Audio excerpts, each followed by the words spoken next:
Oi, o audiobook vai começar. Espero que gostem do que vão ouvir. Um grande abraço a todos. Use seu fone de ouvido para uma maior imersão. Do narrador Carlos Eduardo Valente.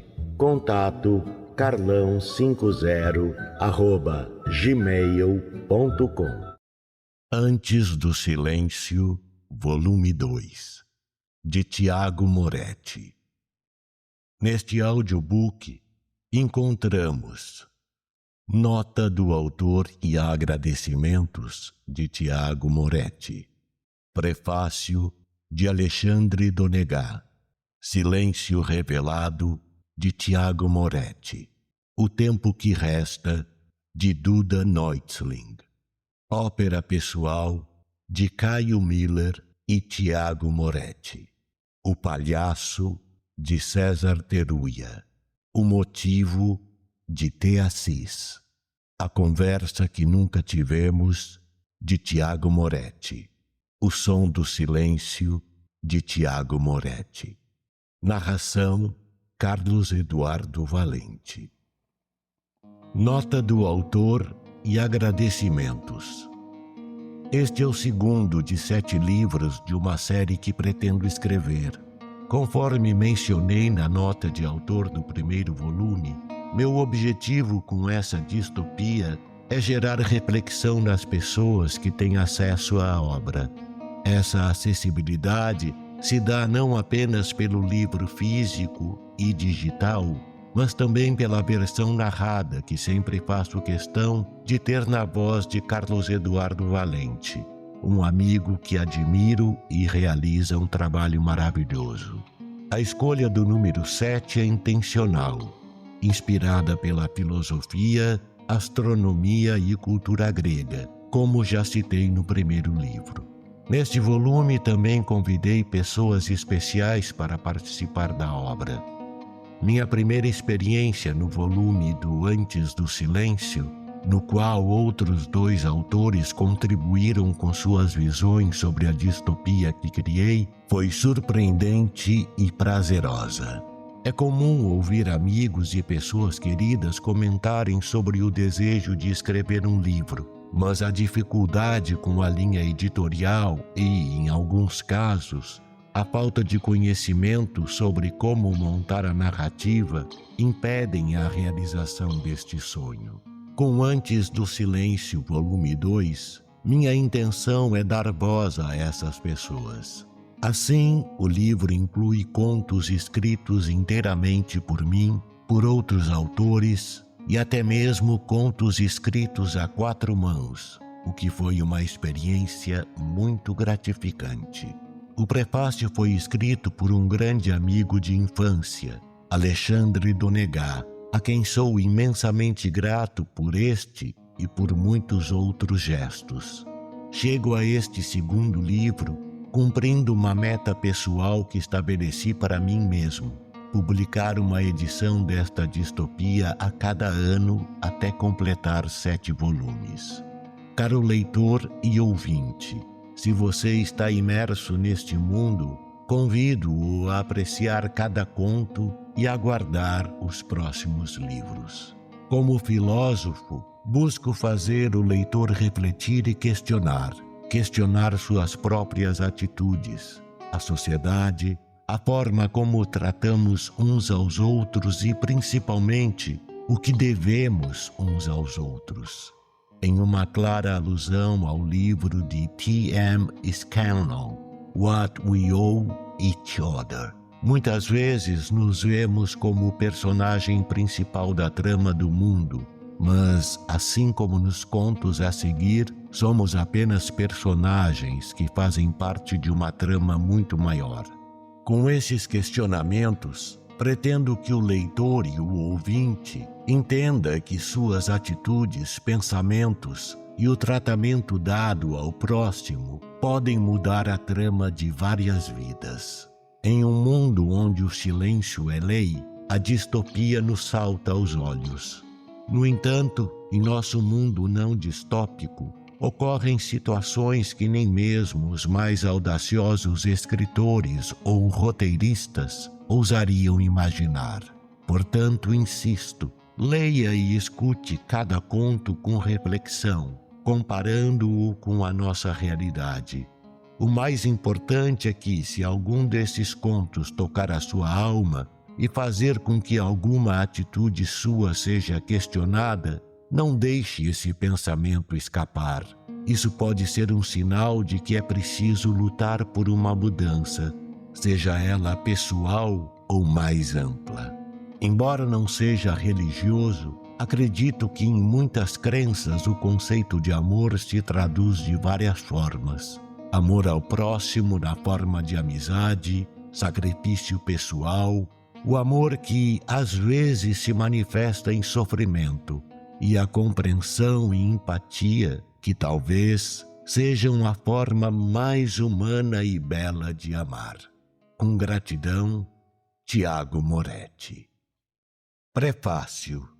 Generosidade, utopia. Antes de pensar sobre o silêncio, considere a generosidade como o que antecede a mais sombria página da história do mundo. Contraditório? Na minha utopia de mundo, definitivamente não. A melhor coisa que aconteceu com o pós-silêncio foi não existir distinção entre as pessoas. Todos foram considerados iguais e, se tratando de como é a composição do humano, isso foi perfeito. Somos todos iguais mesmo em matéria. Mas sempre me pego a pensar, e se essa punição afetasse apenas os maus? E se os bons não precisassem se preocupar com a contagem de palavras que só serve para aproximar da morte? Para você pareceria justo? Mas aí bastaria dizer coisas boas ou se passar por bonzinho. Afinal, palavras de pessoas más podem parecer boas quando bem ditas. Que utopia frágil é essa? É aí que a generosidade entra e pega de jeito quem sempre busca uma forma de tirar vantagem sobre tudo e sobre todos. A generosidade é verdadeira, mas não se mede por palavras e não tem lógica. Ou você é ou não é. Aprender é possível? Com certeza. Só não pense que você tem todo o tempo do mundo. E como se aprende isso? A vida e a história ensinam a famosa pergunta: o que preciso fazer para chegar nessa idade? Não será mais sobre se alimentar bem e ser ativo, buscando evitar doenças. Será sobre merecer fazer parte de um mundo que é generoso. No mundo utópico que imagino, a ciência não pode explicar a diferença do bom e do mal. E mesmo assim o resultado é justo. Ninguém indaga os que tiveram a má sorte, pois a prova da verdade está na vida dos mais antigos, pessoas generosas e verdadeiras. Aos que são maus, uma pena em dobro, onde as atitudes contam e a quantidade de palavras também. Já se imaginou na situação de ter que contar palavras? Se pudesse voltar no tempo, teria usado-as diferente. O que foi dito não pode ser desdito. As obras, antes do silêncio, nos transportam para além da ficção, questionando diretamente os mais atentos e sensatos. Desfrutem da generosidade de Tiago Moretti, um irmão que nutre a amizade e, através da literatura, também entrega um pouco disso para o mundo. Alexandre Donegá. Silêncio Revelado, de Tiago Moretti. Antes do silêncio, nascia uma garota chamada Olivia Lee, de uma família chinesa na terceira geração em Minas Gerais. Olivia sempre foi uma criança alegre e inteligente, mas a cultura de sua família não permitia muita abertura para conversas íntimas. Em sua rua, dia sim, dia não, passava uma Kombi recolhendo ferro velho e dando como barganha pintinhos coloridos. Essa era a alegria da criançada. Olívia, com seus 7 anos, tinha uma melhor amiga chamada Sofia. Ao contrário dela, Olívia tinha traços orientais, cabelos lisos e corpo esguio, e era sempre a primeira a alcançar a Kombi dos pintinhos coloridos.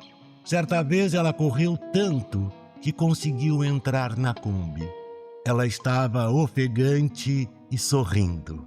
Um sorriso genuíno, infantil e inocente. Do lado de dentro da Kombi estava seu Mauro.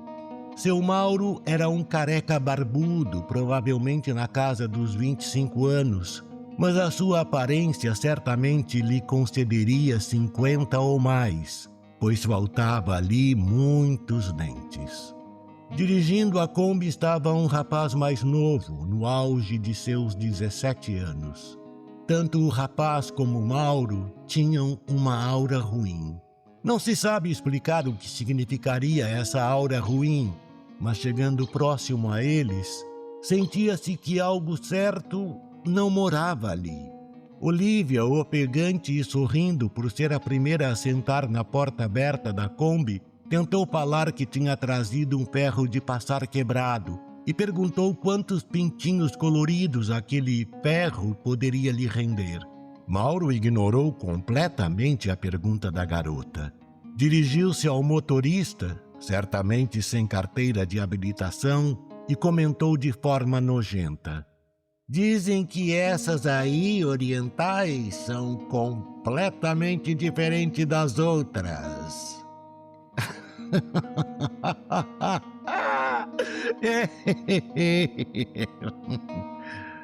O motorista riu de forma exagerada e concordou com o seu Mauro.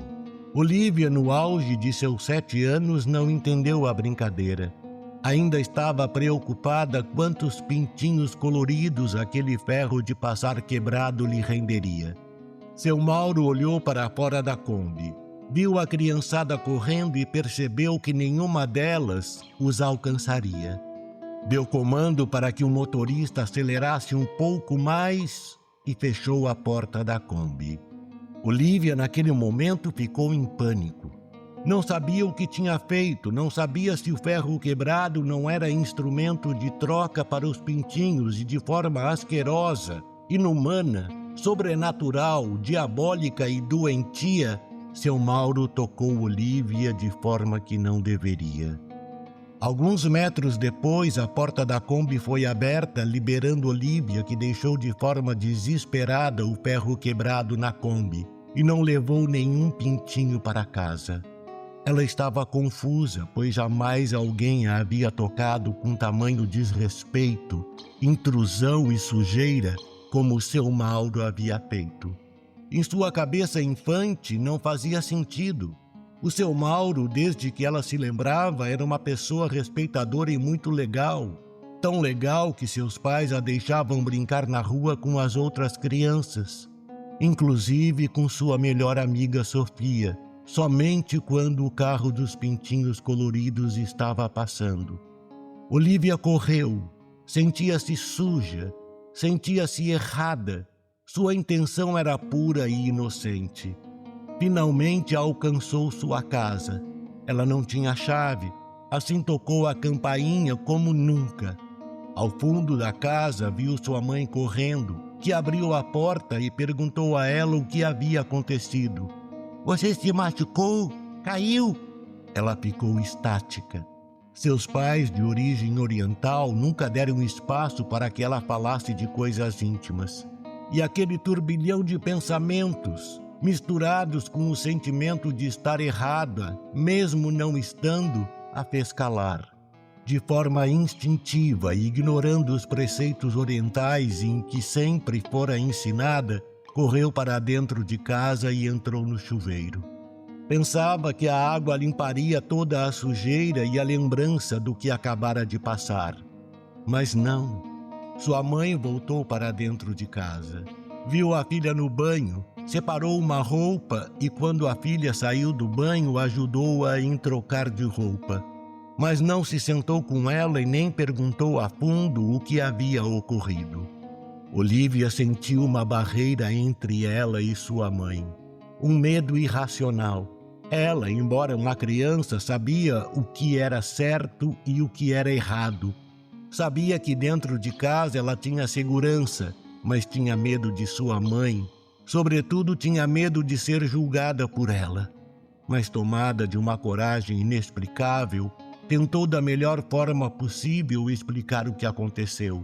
Falou que correu mais do que sua melhor amiga e alcançou a Kombi e subiu no carro. Em sua memória vívida, viu os pintinhos coloridos. Viu a caixa com os ferros quebrados usados e lembrava do peso do ferro de passar roupas quebrado que a própria mãe havia incentivado a trocar por pintinhos coloridos. Neste momento ela travou. O medo da mãe veio à tona. Contudo, se ela não contasse para a mãe e de certa forma a mãe ficasse sabendo por outras fontes, seria pior. Muito pior. Em prantos, Olívia tomou coragem e disse: Mãe, eu corri mais rápido que as outras crianças, entrei no carro do seu Mauro e ele estava diferente. Diferente como? Falou a mãe mais alto do que deveria. Diferente, não só diferente. Ele e o moço que dirige a Kombi falaram coisas de mim, eu não entendi, mas não eram coisas boas, mãe. Eu não sei explicar, mas parece que o seu Mauro falava de mim como fala de mulheres adultas. E que roupa você estava usando? Estava usando o vestido colorido que a tia Carla me deu. Eu já te disse que quando você for para a rua não é para usar aquele vestido. Os homens são diferentes das mulheres e isso é tudo que você precisa saber. Mas mãe, ele me tocou de um jeito que eu não gostei, ele me machucou muito. A mãe empalideceu. No mesmo instante, ainda que Olívia estivesse vestida, checou suas partes íntimas e pôs-se a chorar, mas de forma escondida. Correu para o seu quarto e chorou. Não deu assistência à filha. Deixou a menina sozinha na sala enquanto ela chorava no quarto, fazendo com que Olívia ficasse mais confusa ainda. Ao tentar contar para a mãe, encontrou um muro de silêncio. Em vez de acolhimento, a mãe a repreendeu, projetando sobre Olívia a responsabilidade pelo que acontecera. A garota, confusa e ferida, viu-se sufocada por um duplo silêncio: o da violência que sofreu e o da falta de apoio em casa, deixando em si marcas profundas. Olívia, querendo entender, foi atrás de sua mãe e disse: Mãe, o que eu fiz de errado? Tudo. Você não vai contar isso para ninguém. O que você fez foi muito feio. Nunca se esqueça disso. A culpa é sua. Olívia voltou a chorar, não entendia como ela tinha errado e não tinha abertura para perguntar isso. Se com sua mãe existia um medo e uma barreira para certos tipos de assunto, com o seu pai era impossível se comunicar e ter um espaço seguro. O espaço para contar os seus erros e a forma de procurar abrigo. Hoje sabemos que não são somente famílias orientais que impõem essas barreiras. Mas a família de Olívia, além de impor barreiras, fazia algo muito comum: culpabilizar a vítima. O abismo emocional entre mãe e filha nunca foi totalmente fechado. Olívia jamais esqueceu o ocorrido. Com a maturidade, entendeu o que aconteceu. Ainda assim, sentia-se suja, culpada e responsável pelo ocorrido. A relação com sua mãe melhorou, mas nas poucas oportunidades em que tocaram no assunto, a mãe mudava o tema rapidamente como se fosse um assunto proibido. Olívia nunca entendeu isso, pois novamente queria compreender o ponto de vista da mãe e por que ela achava que Olívia havia sido culpada. O mundo sofreu uma revolução inesperada quando Olívia completou 18 anos. O antes do silêncio e o depois do silêncio. As pessoas tinham palavras contadas para a vida, todos de forma igual. Não importava qualquer atributo, fosse ele físico, financeiro ou classe social. Quando se impôs o silêncio, Olívia estava prestando vestibular. Como desde criança sempre fora muito inteligente, prestou o exame para as maiores faculdades do Brasil. Passou em várias no curso de Direito. Sua inteligência e raciocínio rápido fizeram com que ela crescesse em sua carreira de forma rápida, a ponto de montar o seu próprio escritório de advocacia. Sua competência era tamanha, seus resultados eram inacreditáveis. Muitos famosos a procuravam. Olivia, com esse trauma de infância, por muitos anos fez acompanhamento médico com psiquiatras e psicólogos que a ajudaram a entender a sua relação com a mãe, mas nunca conseguiu entender o gesto asqueroso daquele homem. Quando o mundo mudou para a era do depois do silêncio, onde cada palavra era contada, Olivia transformou sua dor em força. Dedicou sua carreira a dar voz às vítimas de abuso, algo que ela mesma não teve quando criança. Era uma quarta-feira comum, ela dirigiu-se ao tribunal para mais uma audiência. Ficou extremamente feliz ao encontrar a amiga de infância Sofia, que agora ocupava a cadeira de juíza. Juntamente com a felicidade, seu estômago retorceu, pois do outro lado da sala, acompanhado de seus filhos, vinha um sujeito calmo, com um ar agradável, cheiro de limpeza, acima do peso, careca, de barba feita, com poucos dentes na boca, mas sorria para todos e oferecia balas como gesto de boa vontade. O sujeito estacou no meio do caminho ao ver a advogada de acusação, Olivia Lee, a garota que ele tinha abusado 20 anos atrás. E qual foi a sua surpresa quando notou que a juíza era a Sofia, uma outra garota que ele também havia abusado em uma outra ocasião. Tanto a juíza como a advogada não poderiam levar para o lado pessoal o ocorrido, mas ele era culpado. Na cabeça do maldito, a sentença era certa.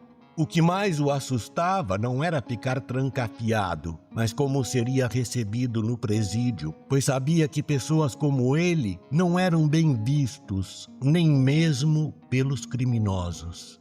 Neste momento, seu Mauro desejou morrer. Mesmo estando depois do silêncio, ele tinha muitas palavras para dizer e certamente iria gastá-las com gritos de sofrimento, devido aos castigos que os outros presos iriam aplicar nele. Olivia sabia que estava rompendo não só o ciclo de silêncio imposto por ele, mas também o peso daquela culpa injusta que carregou por tanto tempo. O abusador agora, diante das duas, percebeu que não havia mais como escapar. O silêncio que antes protegia o culpado, agora se transformara em uma poderosa arma de justiça.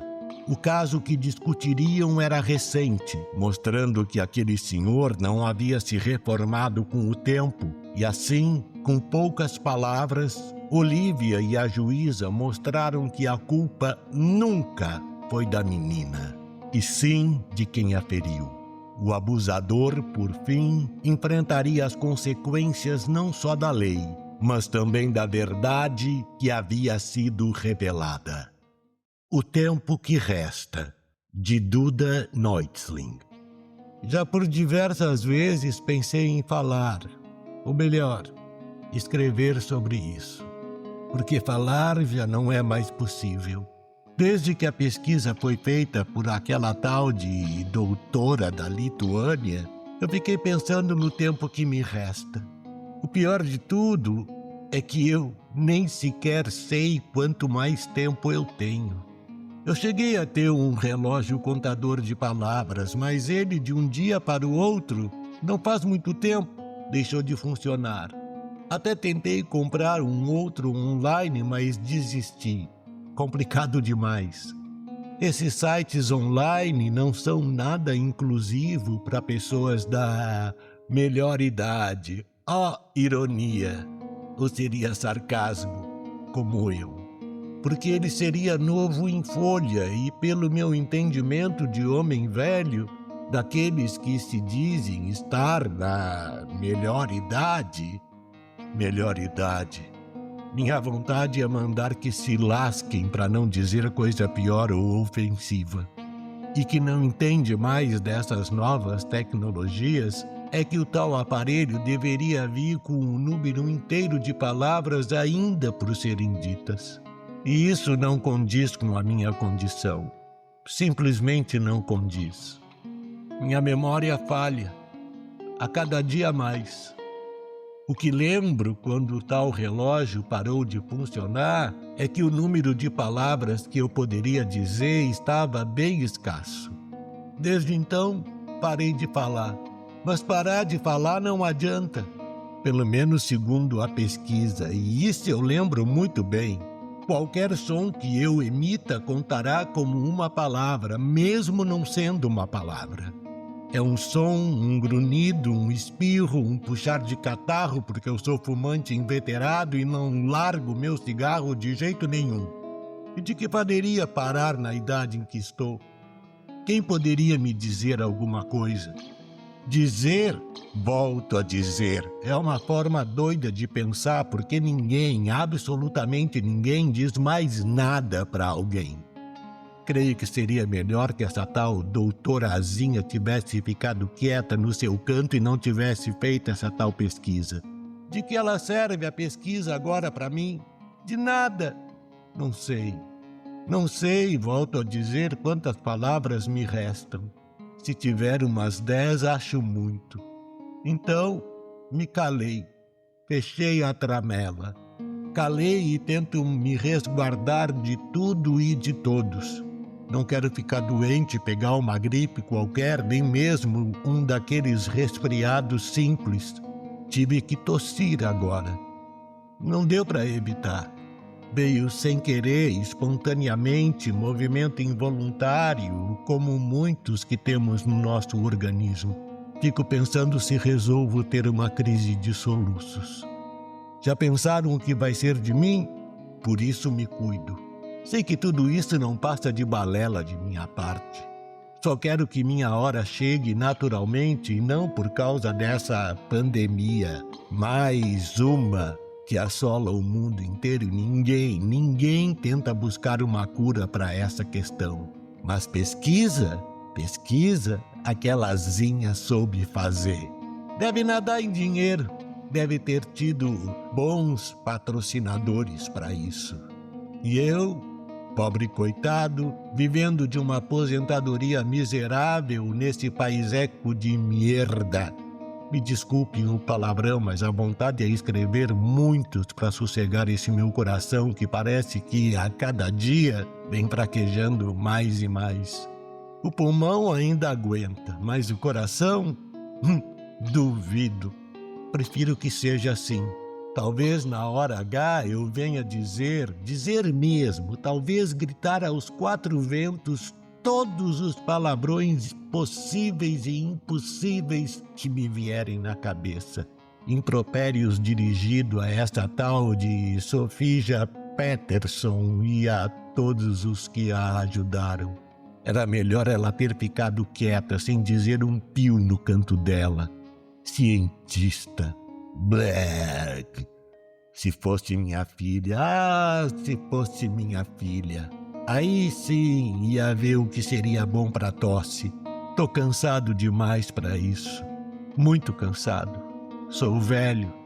Fiquei rabugento com a idade. Ou talvez já o fosse quando jovem, mas dizem que a velhice faz nossas qualidades adquirirem um impulso mais intenso. Praguejo em pensamento mesmo, muito, e cada vez mais. Enquanto isso, vou me cuidando bem agasalhado neste inverno da vida. Muito agasalhado, mesmo no calor intenso do verão. O clima todo já mudou e foi avisado, ninguém deu a mínima. Mas todo mundo deu bola para isso que começou a acontecer há uns tempos atrás, assim como a questão do clima. Por que deram essa bola toda? Ainda mais se não tem remédio, se não tem solução. Arre e mais arres. Que o mundo, que as pessoas morressem felizes ou infelizes, fazendo e dizendo o que tinham que dizer. Atores morrendo no palco? Não é este o desejo de todos eles? Morrerem no e durante o seu ofício? Aquela famosona resolveu não ir atrás dessas coisas e morreu linda no meio de um monólogo dizendo, interpretando Clarice Lispector. Que coisa linda! Assim, do nada, no meio da cena mais intensa, ao dizer a última palavra do texto, simplesmente desabou. Mas desabou com pompa e circunstância. Desabou artisticamente, tombou com toda a carga dramática que possuía e de cara para a plateia, de olhos abertos e com um sorrisinho nos lábios. Garanto que ela ensaiou isso. Muito, mas muito mesmo. Fenomenal. Ninguém se deu conta. E a plateia levantou e bateu palmas não sei quantos minutos e ainda ovacionaram e pediram bis. Teve até gente, eu li, acredite, que tirou fotos dela mortinha da Silva em seu auge. Teve seu grand finale. Artista que é artista é assim. Planeja bem sua última cena. Queria ter visto, mas não foi aqui na cidadezinha que moro. Aliás, aqui praticamente não tem mais ninguém. A maioria não acreditou na doutorazinha de bosta e continuaram a carcarejar e a cantar de galo. Eu me fiz de morto, só rindo mesmo. Me fazer de morto quer dizer que eu fiquei quieto, principalmente depois que o meu contador de palavras, aquele maldito relógio, deixou de funcionar. Os outros caindo na rua, no coreto da praça. Aquele vereador se esganiçou tanto, mas tanto que teve um ataque apoplético e foi-se ao chão. Disseram que foi ataque do coração. Pois sim. Do coração vou eu, mas não vou ter um ataque como o do vereador. Se tiver, vai ser por causa da montanha de palavrões que vou dizer para a talzinha que fez essa pesquisa.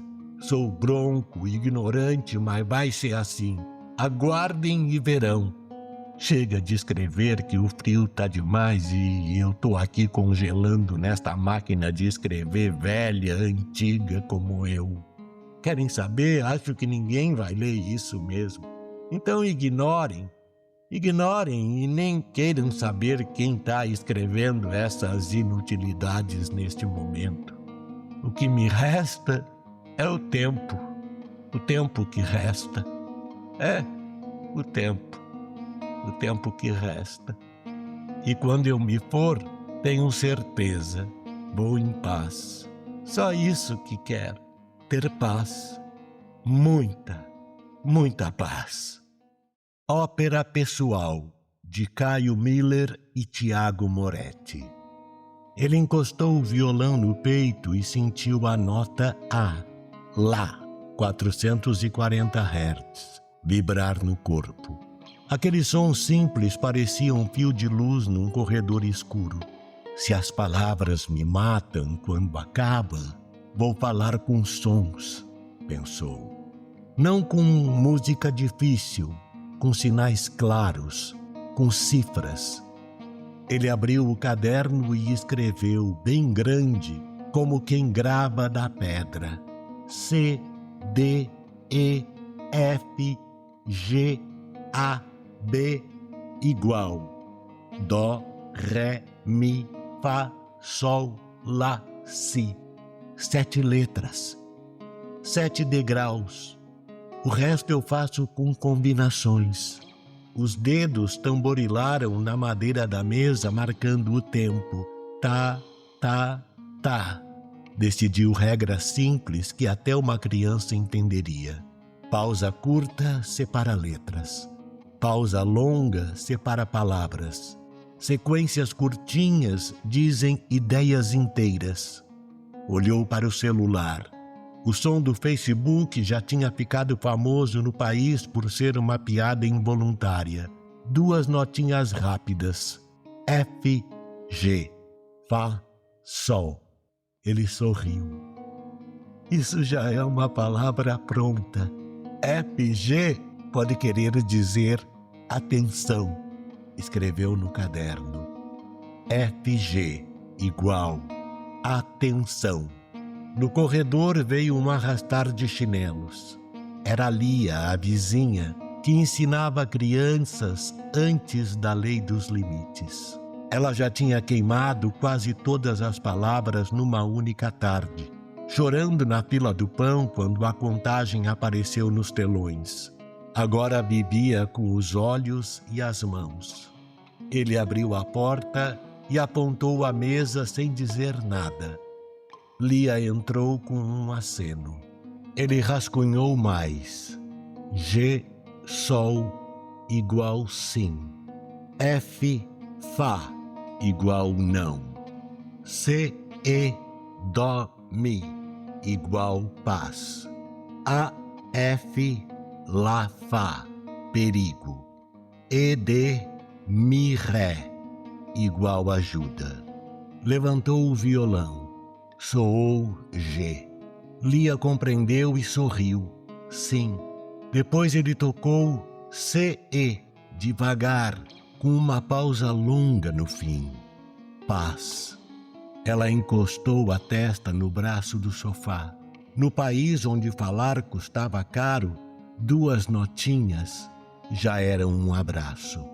A partir daquela noite, o prédio virou escola de cifras. Os mais jovens aprendiam primeiro as ideias prontas, como quem decora placas de trânsito. FG igual atenção. G igual sim. F igual não. AF, perigo. ED igual ajuda. CE igual paz. DC, ré, dó, pare. EFG, mi, fá, sol, igual venha. A, lá, igual agora. Depois vinham as letras. Ele explicou do jeito mais simples. Com as 7 notas, nós escrevemos 7 letras direto. A, B, C, D, E, F, G. Para as outras letras do nosso alfabeto, juntamos 2 notas. Por exemplo, H pode ser C-A, I pode ser C-B, J pode ser D-A. A gente não precisa decorar todas hoje, só as necessárias. Para separar as letras, eles batiam o dedo uma vez na mesa. Para separar palavras, batiam 2 vezes, sem falar. Na semana seguinte, a cidade começou a ranger de medo.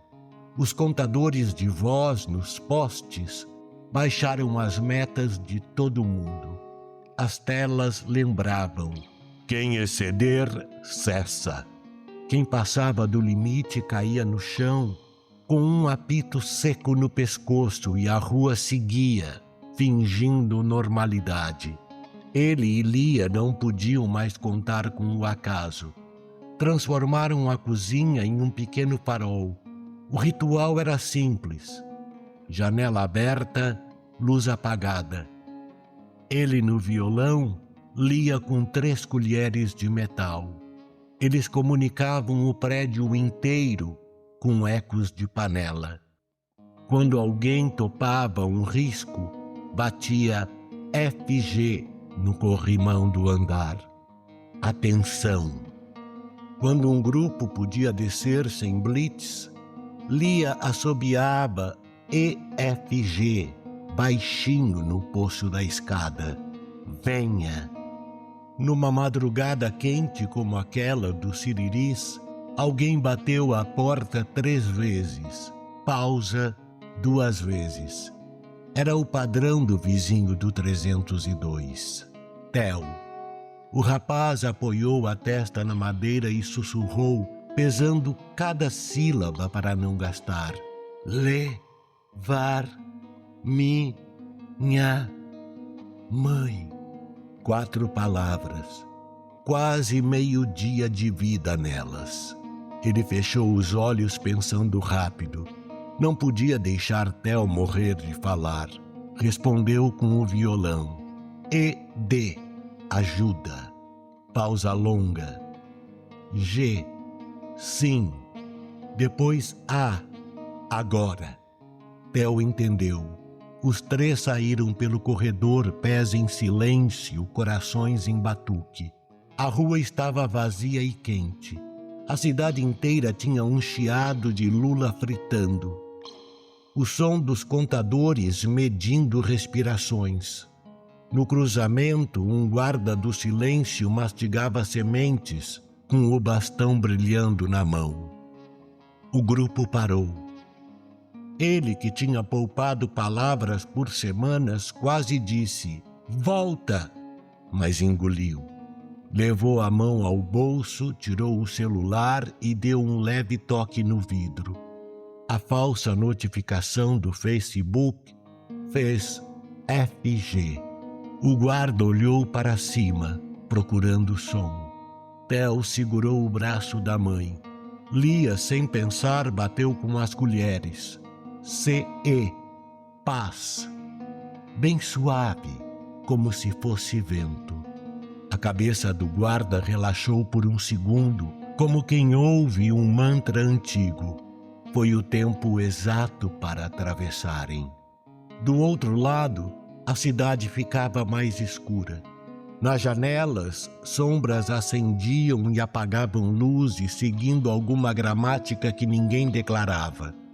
Do telhado de uma oficina, ele ouviu um motivo repetido 3 vezes. AF, AF, AF, perigo. Pararam na hora, encostados no poste. No chão, um gato roçou na perna dele e, sem querer, fez soar a tampa de ferro de um bueiro. A tampa falou, DC, pare. Ele riu por dentro. Até as coisas emissoras de recados. Viraram na rua do mercado. Ali os corais de porão ensaiavam todos os dias, sem música de verdade, só com códigos. Eram crianças que sabiam assobiar, ED, ajuda, e tecer frases com panelas. Eram idosos que batiam bengalas em braille sonoro. Eram mães que balançavam correntes e no compasso diziam, "Estou aqui", mesmo sem esgotar a vida em palavras. Para apresentar Theo e a mãe, ele fez a frase que tinham combinado para "Somos do prédio antigo". CD, E, G. Dó, Ré, bata. Mi, bata. Sol. Letras costuradas, pausas curtas e longas. Um homem de boné respondeu com G, sim, e um sinal com a cabeça. Levou os dois para dentro de uma garagem. Antes de fechar, ele tocou C-E, paz, para a mãe de Theo. No olho dela, alguma coisa que parecia com a vida de antes piscou. Na volta, ele e Lia passaram pelo Parque das Mangueiras. No centro do lago, um letreiro apagado dizia "Cidade fala", metade das lâmpadas queimadas. No corrimão da ponte, alguém tinha gravado: "Antes do silêncio, dançávamos nomes". Ele encostou os dedos e sentiu a ferrugem. Tinha vontade de gastar uma palavra para dizer "prometo", mas não podia bancar esse luxo. Em vez disso, afinou o violão e deixou o "a", "lá" soar longo. O som andou pela água como uma luz. Lia repousou as colheres no colo e fechou os olhos. De volta ao prédio, a noite ficou elétrica. A polícia vasculhava o quarteirão com drones que checavam gargantas. Pelas frestas de portas, os vizinhos começaram a responder com pequenos sinais. Um latido recortado fez F. Não. Uma janela vibrou G. Sim. O elevador velho cantou E-F-G. Venha. Do poço, como se fosse cúmplice. Sem combinar, o prédio inteiro virou partitura. No apartamento, ele desenhou no caderno um mapa do prédio com as palavras sonoras de cada objeto. Corrimão do térreo, FG, se batido com chave. Porta do 304, ED, quando fechada com pano. Vaso da sacada, A, quando girado rápido. Tampa do fogão, DC, se solta devagar. Não somos mudos, escreveu. Só mudamos o alfabeto. Na manhã seguinte, o rádio pirata, uma caixa de som escondida no fundo de uma loja de roupas, emitiu um recado em cifragem simples como água. ED, ajuda, 3 vezes. Pausa longa. A, agora, pausa longa. CE, paz. Era convite e urgência. Lia assentiu. Eles desceram com as colheres e o violão embrulhado num lençol. No portão, o síndico, o homem sério que sempre ensinara silêncio pelo medo, levantou o queixo e bateu com um anel no ferro. G. Sim. Ninguém riu, ninguém falou. No fundo da rua, de trás da banca de jornais, 3 jovens tocavam xilofones pequenos, de brinquedo, cada um com 8 lâminas coloridas. A cidade reconheceu. O mundo de antes coube ali. 8 notinhas repetidas podiam virar muita coisa. Ele se aproximou e, de leve, ensinou um truque. Se preciso de uma letra nova, junto 2 notas. Se preciso de pressa, tiro a pausa curta. Se preciso de segredo, mudo o tempo. Para provar, mandou uma frase que só lia e entenderia, curta e inteira. FG, atenção. ED, ajuda. A, agora. CE, paz. Ela assentiu e partiu pelo beco com 2 adolescentes. Ele ficou no largo, de costa para os contadores, e tocou o A, lá, uma última vez, firme. A nota abriu caminho nas pessoas como quem puxa cortina. Naquele instante ele teve certeza. A lei podia contar palavras, não sabia contar intervalos. E havia um país inteiro escondido no espaço entre 2 notas.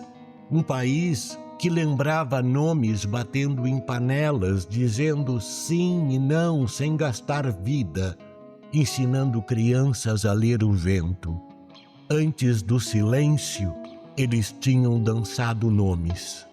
Depois dele, dançavam cifras. E o que dançava, por enquanto, sobrevivia. O Palhaço, de César Teruya. Bom, se essas palavras chegarem até você e não for um bilhete marcado para amanhã às 20 horas no Beco das Garrafas, então talvez essas sejam minhas palavras finais neste mundo. Talvez você esteja aí pensando: finalmente vou saber a história real desse assassino, ou como alguns preferiam chamar, desse psicopata, ou até desse herói que salvou o meu resto de vida. Fui glorificado por uns e julgado por muitos, talvez até na mesma proporção. Isso me fez questionar se o que eu fazia era certo ou errado. E essa dúvida me acompanhou até os últimos dias, até a última palavra. Uma palavra que terminou com o som de todas as outras. E aquela sensação da morte de cada pessoa que eu vi naquele local. Assustador, não? Ainda mais vindo de alguém que você não conhece. Parece até fantasia, mas não é. Não é. Talvez seja só um conto de dor. dor e dúvida sobre se o que eu fiz foi certo ou errado. Carregamos essas dúvidas pela vida inteira, todos nós. Mas no meu caso, ela era mais pesada. A cada dia que eu saía para trabalhar, era confrontado com ela e, mesmo assim, seguia firme até o fim, fiel à minha escolha. Minha profissão, que um dia foi sinônimo de glamour, trouxe dinheiro para muitos e fama para outros. Eu lembro de uma época em que o mundo ainda não era assim. Lembro-me de antes do silêncio. As pessoas lotavam teatros, bares, casas de show para assistir aos espetáculos. Não os meus, claro. Eu nunca fui famoso. Sempre permaneci no submundo, na sombra, sem glamour ou até público que hoje posso dizer que tenho aos montes escondidos em cada canto. E talvez por isso tenha conseguido ir tão longe. Muitos desistiram. Os famosos, os queridinhos, uns gentis, outros bastos e alguns 3 ou 4 amigos largaram tudo rápido, escolheram o silêncio e a ser escravizados pelo contador de palavras, como se fosse a decisão mais lógica. Mas eu não. Eu tinha uma vontade, um dom talvez, ou uma loucura mesmo, fazer as pessoas rirem. Essa era a minha ideia, isso que me fazia bem, me fazia viver. E, ironicamente, também começou a me matar aos poucos. Comecei a diminuir meus sets noite após noite. Abandonei o storytelling, deixando de lado as interações com a plateia. Nada mais de "E aí, como vocês estão? São casados?" Cada palavra dessas custava horas, dias, talvez semanas da minha vida. Então comecei a trabalhar com piadas de uma linha só. One line, setup e punch. Uma frase única, um tiro certo, uma risada valiosa, ainda que silenciosa. Mas às vezes explodia em sons e fazia o contador girar da plateia. Era engraçado ver as pessoas olhando para o pulso, preocupadas se contou ou não aquela risada. E pensar que antes ver as pessoas olhando para o pulso no show significava água. Pessoas querendo ir embora, pois o tempo não passava. Que ironia hoje significa para mim alegria, e eu pensando de valeu, morremos um pouquinho juntos agora, eu falando e você rindo. Por isso talvez alguns hoje me chamem de assassino. Existia um combinado não dito de que ninguém podia rir. Um simples mesmo baixinho, custava minutos da vida de quem ousava soltar o riso. Aqueles que estavam ali escondidos contra tudo e contra todos só queriam um alívio mental. Engraçado como o humor sempre teve esse poder ambíguo, fazer sorrir e ferir. Ferir quem era o alvo e entreter quem assistia. Mas hoje, no mundo de agora, todos viraram alvo, tanto os que sofrem a piada quanto os que riem dela. Tentava incluir tudo em uma única frase para que valesse a pena aquele tiro certo, para que aquela risada alheia viesse. Aliás, como combinado com a plateia, teria que ser baixinha ou, se possível, apenas um esboço de sorriso, já que cada ha contava também alguns minutos na vida daquele pessoal que estava ali, ilegalmente escondida, pagando para assistir a mim, um palhaço no porão de uma casa oculta. Penso que é engraçado como o humor que sempre fez sorrir, feriu. Feria aqueles que eram o alvo e fazia rir aqueles que eram plateia. Mas nesse momento do mundo agora, todo mundo virou alvo. Mas que coisa. Tempos atrás isso seria uma contradição. E pensar que antes todo mundo brigava por isso. Essa piada é ofensiva. É isso, é aquilo, tem que ser proibida. E hoje, realmente foi proibida. Mas por todos os lados, todo mundo sofre junto agora. Esses poucos que ainda vão me ver nesse lugar escondido, contrariando as orientações da OMS, Organização Mundial da Saúde, que tanto nos ajudou, essa mesma organização declarou que era melhor não haver concentração de pessoas e nem a gente falar coisas à toa. Coisas à toa! Soltar uma piada nos dias de hoje é uma coisa doida, né? Mas para mim, não. Para mim, não. Para mim era e foi a única coisa que me fazia viver, a única coisa que valia a pena eu falar com alguém.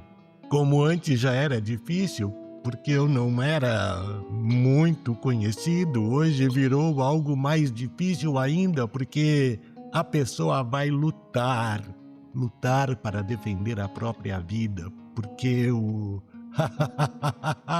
ou nossa, essa foi boa, significava alguns minutos a menos de vida. É engraçado como isso me deu força para viver e, ao mesmo tempo, tirou a minha vida.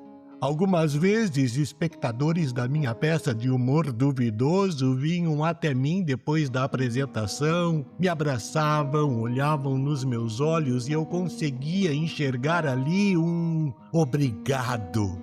Eu, sem medo, falava: muito obrigado por ter vindo, muito obrigado.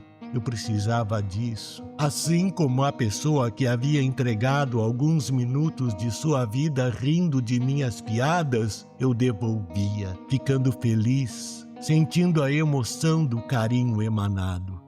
Então essa carta fica para todos que foram me ver nesses becos, nesses bares, nesses encontros escondidos. Eu fui morto por vocês, mas também eu só vivi graças a vocês. Obrigado de todo o meu coração. Se um dia vocês tiverem de volta o dom da palavra, saibam que ela não é nada, nada, se ela não trouxer consigo um acalanto ou um sorriso. Me prometam que lutarão por isso. Prometam. Hoje já não há palavras. Lutem de alguma forma, mas tirem o sorriso de alguém, porque não há nada melhor do que saber que você está proporcionando uma explosão de alegria dentro de uma pessoa e que essa explosão finda em um sorriso. O motivo de T. Assis. Sinto o vento cortar meu rosto enquanto a garoa cai fina e lentamente espeta cada fio do meu cabelo. O lenço que vesti pela manhã ajuda a conter o frio, mas pesa sobre a minha garganta como se ajudasse a sufocar as palavras que guardei comigo. Andei a princípio, então corri, tentando deixar para trás a vergonha que me acompanha, tentando me convencer de que é mais inteligente calar do que falar. Ainda assim, me pego pensando que esse silêncio ao qual me agarro nada mais é do que covardia. Anoiteceu e eu ainda ando.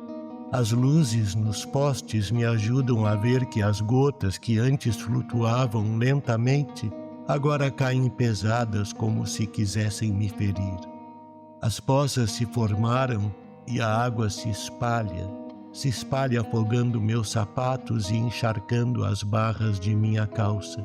Eu tenho voz, tenho palavras, tenho o que dizer. Mais do que isso, tenho a quem dizer. Esse medo de gastar as palavras dando pérolas aos porcos ajuda a conter meu impulso de falar. Imaginar que posso falar em vão sem que ninguém realmente me ouça é mais uma razão que tenho para calar. Enquanto me calo, o peso que sinto em minha garganta só aumenta. Chego em casa ainda com pesar. Arranco o lenço do pescoço e jogo no chão. Vou caminhando e largando peças molhadas como rastros da minha covardia. Olho no espelho ainda sufocando e molho o rosto, a testa, a nuca com água fria. Então choro com soluços, com o nó que persiste em apertar a minha garganta.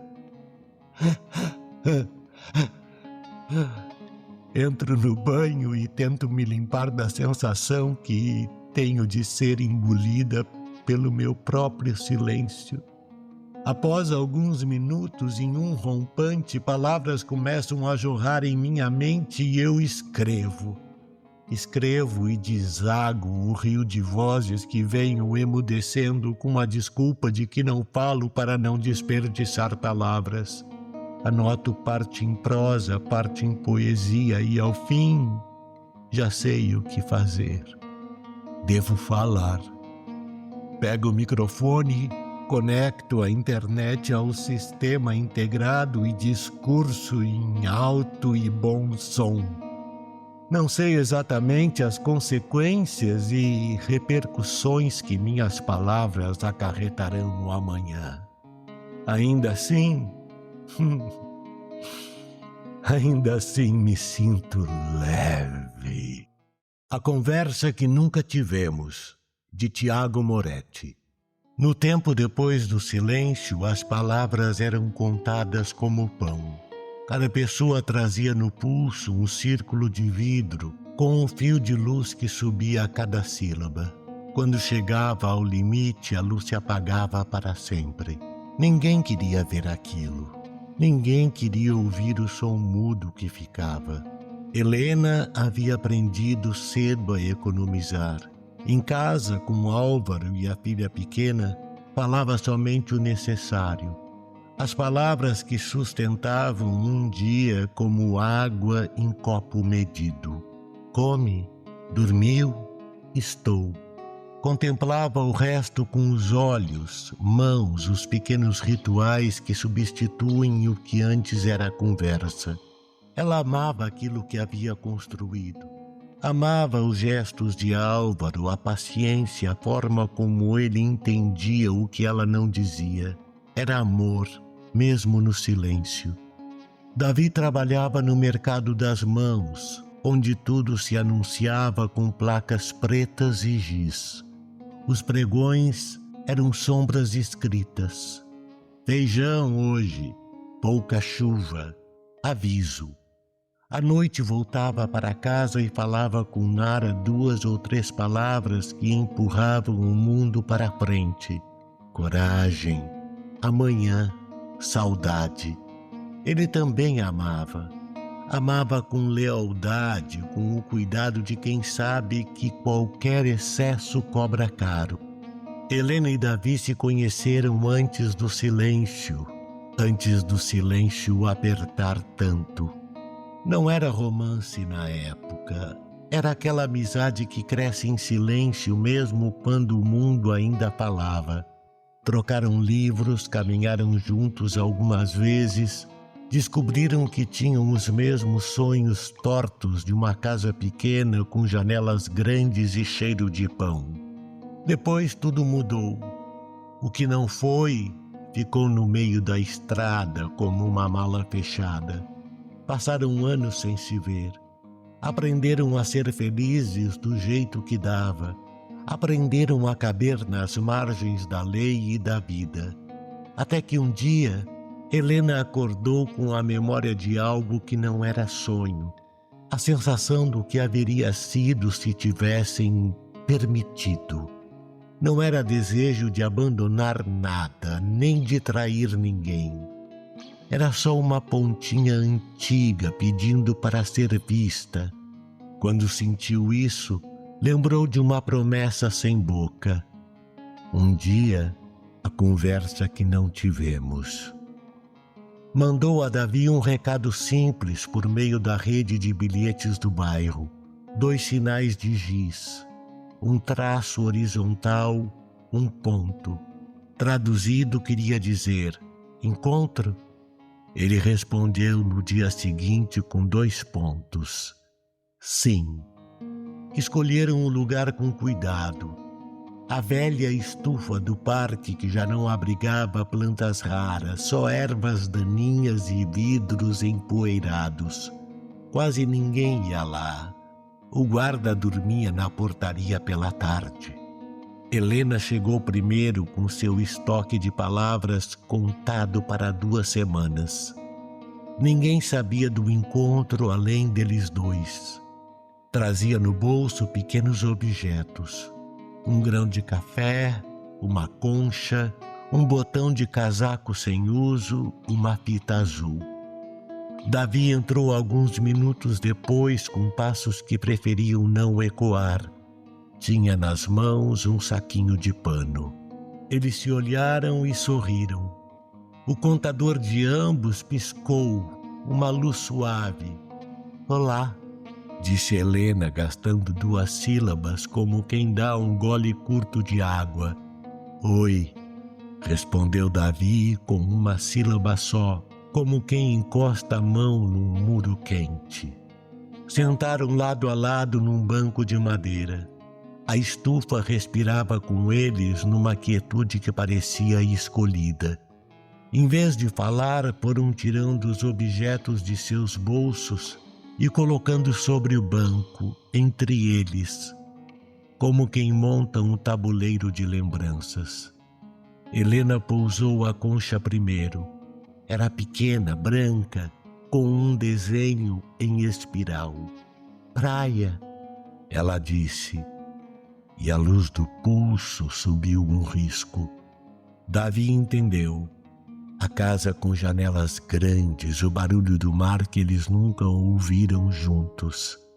Ele colocou sobre o banco um maço de palha fina amarrado com um fio. Telhado, falou com 2 batidas suaves. O que poderia ser?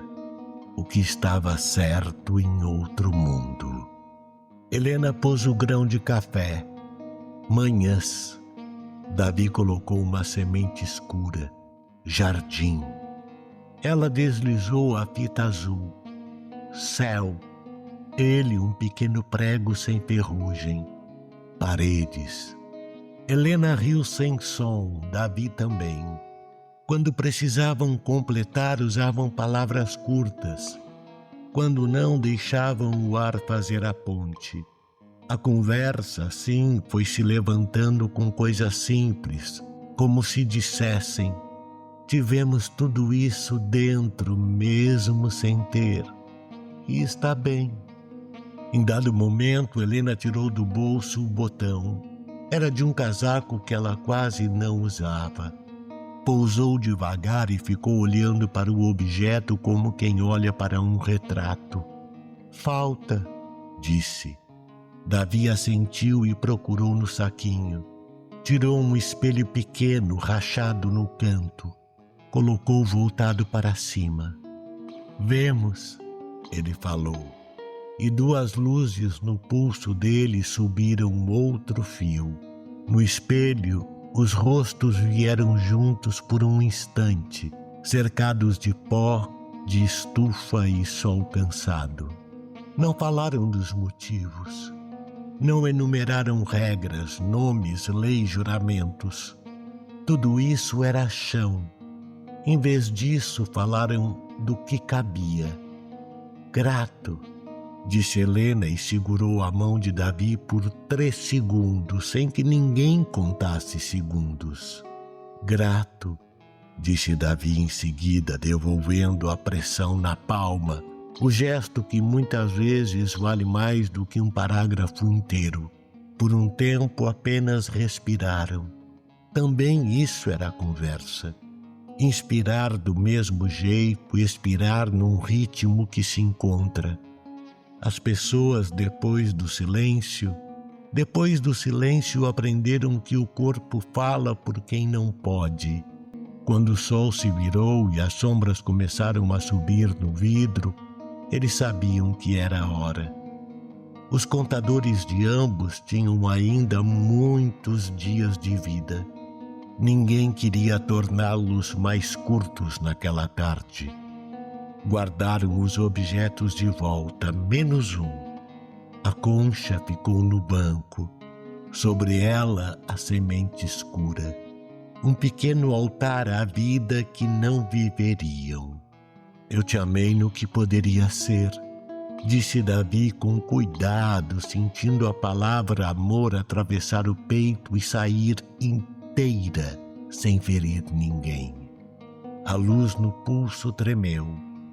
Helena deixou que os olhos enchessem de água e respondeu com a medida exata. Eu também. Ali não havia pecado nem fuga. Havia o reconhecimento. Às vezes alguém é a casa que visitamos apenas uma vez porque moramos em outro lugar. Antes de se levantarem, Helena tirou do bolso um papel amassado. Escreveu com lápis, sem dizer: existem amores que não amaremos. Empurrou o papel para Davi. Ele leu e sorriu com saudade, a saudade mansa de quem não vai tentar curar o que não é doença. Abaixo ele acrescentou: e mesmo assim nos curam de outra forma. Na saída abraçaram-se. Não um abraço de urgência, desses que pedem para o tempo parar, mas um abraço promissor, que aceita o que veio e o que não virá. Quando se soltaram, Helena usou uma palavra que guardava para momentos em que tudo pode desandar. Vai. Davi retribuiu com a mesma força e menos som. Vive. Caminharam em direções opostas pela alameda do parque. A tarde tinha cheiro de terra e folhas esmagadas. Helena pensou em Álvaro, na filha com o cabelo preso torto, no jantar simples que faria quando chegasse. Pensou no gosto de estar onde deve estar. Davi pensou em Nara, na xícara lascada que sempre usava, na mãe adormecendo na cadeira da varanda. Pensou no peso leve das escolhas. E ambos, em passos diferentes, sentiram que tinham sido amados naquela estufa vazia. Não de um jeito que pede continuação, mas de um jeito que permite seguir. Dias depois, alguém encontrou a concha e a semente no banco. Um garoto levou a semente para casa e plantou num vaso de barro. A concha ele deixou ali, para quem quisesse ver. Cresceu uma plantinha miúda, teimosa, que não sabia nada sobre o antes e o depois, só sobre a direção do sol. A estufa voltou a receber alguns passos tímidos. Quem entrava, às vezes parava diante da concha e não sabia por quê, mas sentia vontade de respirar devagar, uma vez só. Helena e Davi não voltaram a se ver. Não havia porquê. A conversa que nunca tiveram, enfim, aconteceu. E foi assim, quase sem palavras, inteira. O mundo continuou contado, mas em cada um deles algo ficou mais livre. Eles sabiam, como quem descobre uma nascente escondida, que a vida é feita também dessas margens. Existem amores que não amaremos. E ao aceitar, descobrimos que há mais silêncio que não dói e mais amor do que caberia numa frase. O som do silêncio, de Tiago Moretti. A escuridão vinha me visitar como uma desconhecida antiga. Eu a recebia sentado no parapeito da janela, olhando a rua vazia e os letreiros que ainda pulsavam luz sem som. No meu pulso, o marcador de palavras brilhava com sua contagem implacável. 3 dígitos, Não era pouco, não era muito, era um resto. E restos, neste tempo, pesavam como pedra.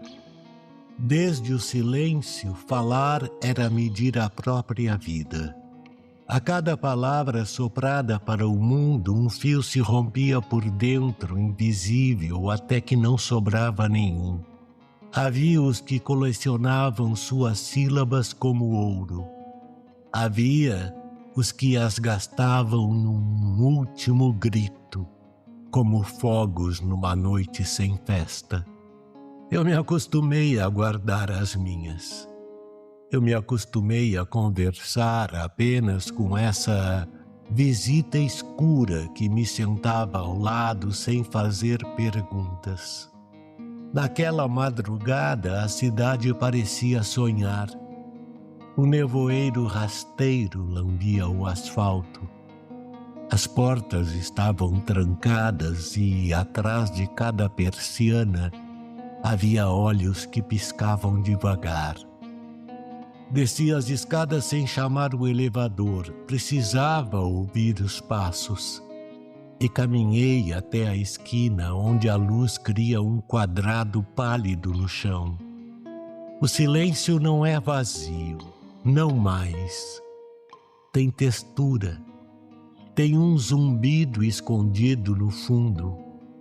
É como uma roupa áspera que a gente veste por necessidade. Vi uma sombra se mover e pensei em voltar. Pensei. Mas a sombra se aproximou com a calma de quem não quer assustar passarinhos.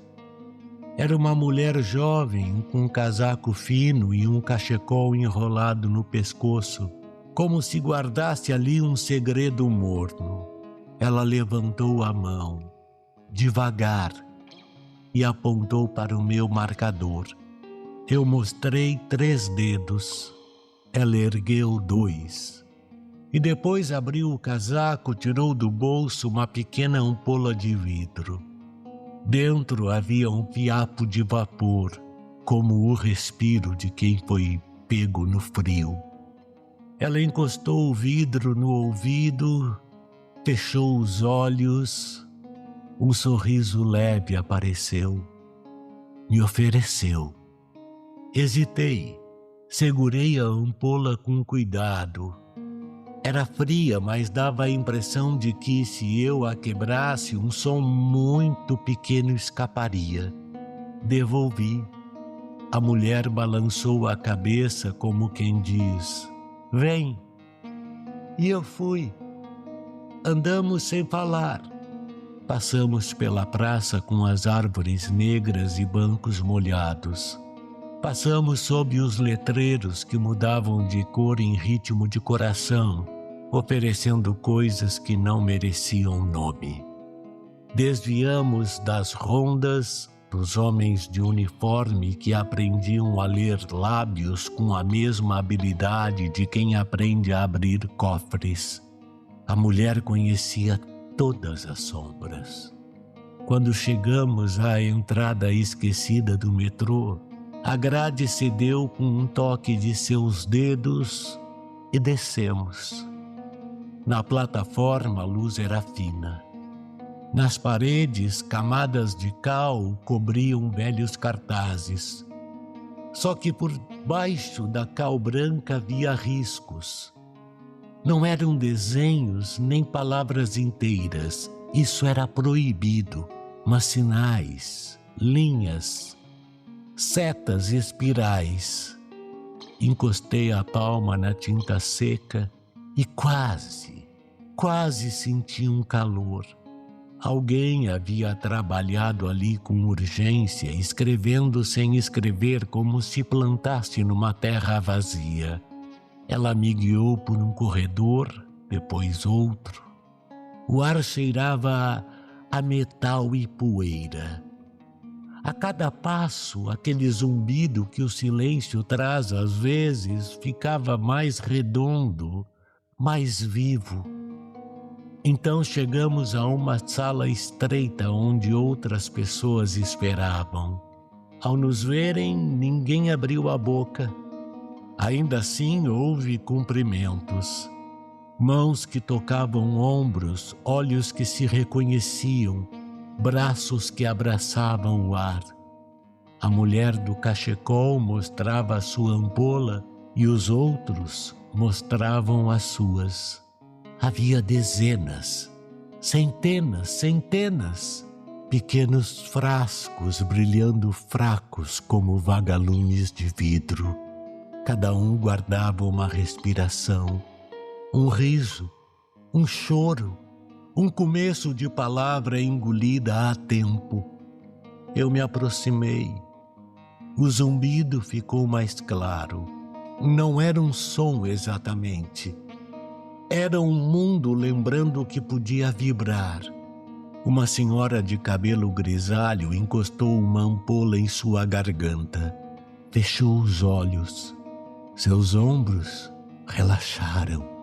Nos cantos da sala, crianças brincavam de fazer vento com as mãos, soprando sem emitir, ensinadas pela necessidade a brincar com o que não custava nada, absolutamente nada. Um homem alto mexia num aparelho feito de canos, velhas válvulas, pedaços de rádio. Ele trabalhava sem pressa, com um sorriso secreto. Ninguém disse nada. Mesmo assim compreendi. Aquilo era uma horta de ecos, um lugar onde se semeavam sopros para colher o que o mundo nos tirou. Não uma cura pronta, não um milagre de vidro, mas uma promessa germinando no subterrâneo. Uma forma de devolver à cidade algo que ela tinha esquecido. A mulher do cachecol me tocou o pulso. Apontei para os frascos num gesto de pergunta. Ela encostou 2 dedos na garganta, depois no próprio peito, depois nos frascos e, por fim, em mim. Era um convite para aprender. Eu me sentei no chão, ela também. Ficamos frente a frente. Ela inspirou fundo, preencheu o corpo de ar e, em vez de deixá-lo virar palavra, deixou-o viajar pelos ossos e voltar. Meus olhos se fecharam sozinhos. Minha cabeça reverberou como uma concha junto ao mar. Senti um peso bom, uma vibração sincera. Era um sim sem letras. A noite lá fora devia estar mudando de tom. Mas no subsolo o tempo hesitava. O homem alto ajustou uma válvula e um sussurro coletivo correu pela sala, calmo como água que encontra o caminho. Não era canto. Não era reza, não era anúncio. Era o jeito que restou de dizer: estamos aqui. Eu pensei em minha mãe. Em minha mãe que gastou as últimas palavras rindo de uma piada ruim. Pensei no meu pai, que guardou as dele até que morressem dentro dele, secas. Pensei na criança do apartamento ao lado que dormia de boca aberta, como se tentasse engolir o ar para evitar gastá-lo. E decidi que ali, naquele lugar, eu podia usar uma única palavra, uma única. Tirei o frio do meu peito, desfiz o nó que aprendi a fazer e deixei que uma sílaba tocasse o ar. Disse: obrigado. O marcador no meu pulso baixou um número. A mulher do cachecol assentiu com olhos gentis. Tocou meu ombro, me mostrou uma ampola vazia e a levou até a minha boca. Eu soprei, suave, não o bastante para formar uma letra. O vidro suou por dentro. Era meu respiro, guardado. Ela lacrou a ampola com um gesto treinado e a colocou junto das outras. O homem alto, ao fundo, girou outra chave e pequenas luzes de emergência piscaram como se respondessem. Talvez daqui a alguns meses, anos, quando o sistema que vigia o mundo falhar por um instante, eles abrirão todos os frascos ao mesmo tempo. Talvez isso faça o ar lembrar como vibrar sem contar. Talvez não. Talvez a cura não seja um estouro, mas uma seiva lenta. Talvez a cura seja ensinar as crianças a falarem com o corpo, a escrever nos trilhos com sinais que não matam, a plantar respirações nas paredes, até que as paredes aprendam a nos devolver. Na hora de subir, a mulher me levou de volta à plataforma. Trocamos um abraço curto. Eu quis dar a ela mais uma palavra, mas não havia nenhuma que coubesse. O abraço bastou. Na escada, uma rajada de vento passou e mexeu meu cabelo. Era a cidade respirando por alguma fissura.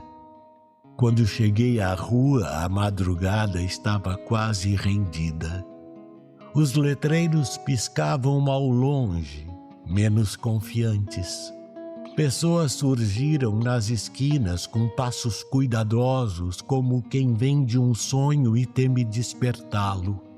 Encostei as costas em um poste e fechei os olhos.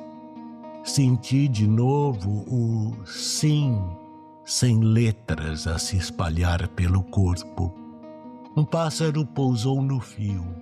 Olhou para um lado, depois para o outro. Abriu o bico. Não cantou. Ainda não. No meu pulso, os 2 dígitos que me restavam pareciam sementes. Escolherei uma palavra para a criança do apartamento ao lado quando nos encontrarmos no corredor. Darei a ela o nome bonito de árvore, baixinho, para que ela saiba que algo cresce no escondido. Guardarei a outra para o dia em que os frascos se abrirem, quando o subterrâneo soprar de volta a nós o que nos foi tirado. Até lá, caminharei com a escuridão ao meu lado, essa velha conhecida. E quando ela me perguntar o que vi, não responderei com voz. Levarei a mão à garganta, depois ao peito, depois ao vazio entre nós, e ela entenderá, porque às vezes a promessa é assim, vaga como neblina, mas com cheiro de chuva. Cheiro de chuva. E basta. Por hoje basta. Basta. Fim do livro Antes do Silêncio 2, de Tiago Moretti e colaboradores.